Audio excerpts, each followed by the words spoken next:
ഒരുപാട് സ്നേഹത്തോടെ എല്ലാവർക്കും നമസ്കാരം. Good morning. നിങ്ങൾക്ക് എല്ലാവർക്കും സുഖമല്ലേ? സുഖമാണെന്ന് വിചാരിക്കുന്നു. ഞാനിന്ന് മാങ്ങ മീൻകറിയായിട്ടാണ് വന്നിരിക്കുന്നത്. പാലക്കാട് സ്റ്റൈലിലുള്ളൊരു മാങ്ങ മീൻകറി.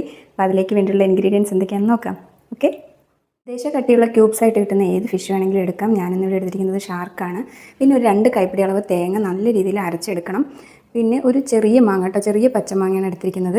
ആ മാങ്ങ ഉള്ളതുകൊണ്ട് തന്നെ നമ്മുടെ പുളി ഉണ്ടല്ലോ, വാളം പുളി, അത് കുറച്ചേ എടുത്തിട്ടുള്ളൂ. ഒരു നാരങ്ങ വലുപ്പത്തിലൊന്നും എടുക്കണ്ട, കാരണം രണ്ടിൻ്റെയും പുളിയും കൂടെ ആകുമ്പോഴത്തേക്കും ഒരുപാട് കൂടിപ്പോകും. പിന്നെ ഇവിടെ കുറച്ച് പൊടികൾ എടുത്തിട്ടുണ്ട്, എല്ലാം കൂടെ ഞാൻ മിക്സ് ചെയ്ത് വെച്ചിരിക്കുകയാണ്. അതിനകത്ത് 1.5 സ്പൂൺ മുളക് പൊടി, 1/2 ടീസ്പൂൺ മല്ലിപ്പൊടി, 1/2 ടീസ്പൂൺ മഞ്ഞൾപ്പൊടി, ഇത്രയേ ഉള്ളൂ പൊടികൾ.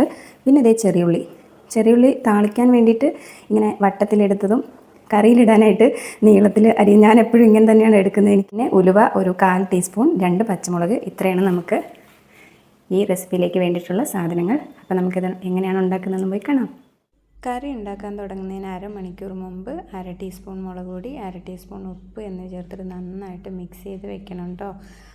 ആ കഷ്ണങ്ങളിലേക്കൊക്കെ, മീൻ കഷ്ണങ്ങളിലേക്കൊക്കെ ഉപ്പ് മുളകൊക്കെ നന്നായിട്ട് പിടിക്കാൻ വേണ്ടിയിട്ടാണ്. പിന്നെ നമ്മൾ അരച്ച് വെച്ചിരിക്കുന്ന തേങ്ങയിലേക്ക് പുളി പിഴിഞ്ഞൊഴിക്കുക. അതിനുശേഷം നമ്മൾ എടുത്ത് വെച്ചിരിക്കുന്ന, അവിടെ മിക്സ് ചെയ്ത് വെച്ചിരിക്കുന്നുണ്ടല്ലോ പൊടികൾ, ആ മുളക് പൊടി, മഞ്ഞൾപ്പൊടി, മല്ലിപ്പൊടി, ആ പൊടികളും ചേർത്ത് പച്ചമുളക്, ചെറിയുള്ളി, പിന്നെ മുറിച്ച് വെച്ചിരിക്കുന്ന മാങ്ങാ കഷ്ണങ്ങൾ, ഇവയൊക്കെ ചേർത്തിട്ട് നന്നായിട്ട് ഇളക്കി യോജിപ്പിക്കണം. ആ പൊടികളൊക്കെ ഒന്ന് കട്ട കെട്ടാതെ ഒന്ന് നോക്കണം. പിന്നെ നമുക്ക് എങ്ങനെയാണോ ചാറ് വേണ്ടത്, നല്ല ലൂസായിട്ടാണോ അല്ലെങ്കിൽ കട്ടിക്കാണോ, നമ്മുടെ ഇഷ്ടത്തിനനുസരിച്ചിട്ട് ആ ഒരു രീതിക്ക് അനുസരിച്ചിട്ട് വെള്ളമൊക്കെ ചേർത്തിട്ട് നന്നായിട്ട് മിക്സ് ചെയ്യുക.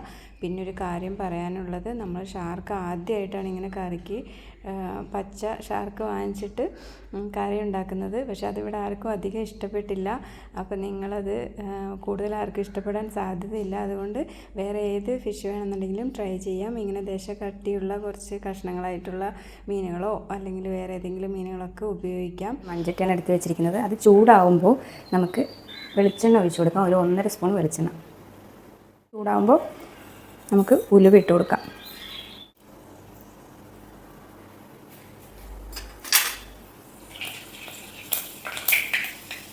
ഉലുവ ഇങ്ങനെ പൊട്ടുമ്പോൾ ചെറിയ ഉള്ളി ഇടുക. ഉലുവ പെട്ടെന്ന് കരിഞ്ഞു പോകുമ്പോൾ അത് കരിയാതെ ശ്രദ്ധിക്കണം. ചെറിയ ഉള്ളി ഇട്ട് ചെറുതായിട്ടൊന്ന് വഴറ്റിയതിന് ശേഷം, ചെറിയുള്ളി ചെറിയൊരു കളർ മാറണം, അത്രേ ആവശ്യമുള്ളൂ. മിക്സ് ചെയ്ത് വെച്ചിരിക്കുന്ന ഈ ഒരു കൂട്ട് ഇതിനകത്തേക്ക് ചേർക്കുക. നമ്മൾ ഉപ്പൊക്കെ ആവശ്യത്തിന് നോക്കിയിട്ട് ഇടുക. പെട്ടെന്ന് കൂടുതൽ ഇട്ട് പോകരുത്, ഇട്ടതെടുക്കാൻ പറ്റില്ലല്ലോ. അപ്പോൾ നമുക്ക് നോക്കിയിട്ട് അതിൻ്റെ പാകം നോക്കി ആവശ്യത്തിന് ഇട്ട് കൊടുത്തിട്ട് പിന്നെ പോരാൻ തോന്നുമ്പോൾ കുറച്ചുകൂടെ ഇടാം. ഇത് നന്നായിട്ടൊന്ന് മിക്സ് ചെയ്ത് ഇത് അടച്ചു വെച്ചിട്ട് പച്ചമണം മാറുന്നവരെ അതൊന്ന് തിളക്കട്ടെ.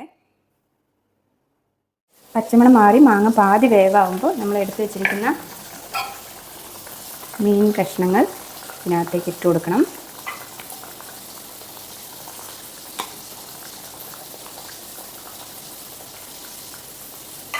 പിന്നെ വേറൊന്നുമില്ല, ഇതിപ്പോൾ ഇങ്ങനെ വെന്ത് വന്നു കഴിഞ്ഞാൽ കറിയായി. വെള്ള അരിയുടെ ചോറുണ്ടല്ലോ, അതിൻ്റെ കൂട്ടത്തിൽ കഴിക്കാനാണ് ഇത് കുറച്ചും കൂടി ടേസ്റ്റായിരിക്കുക.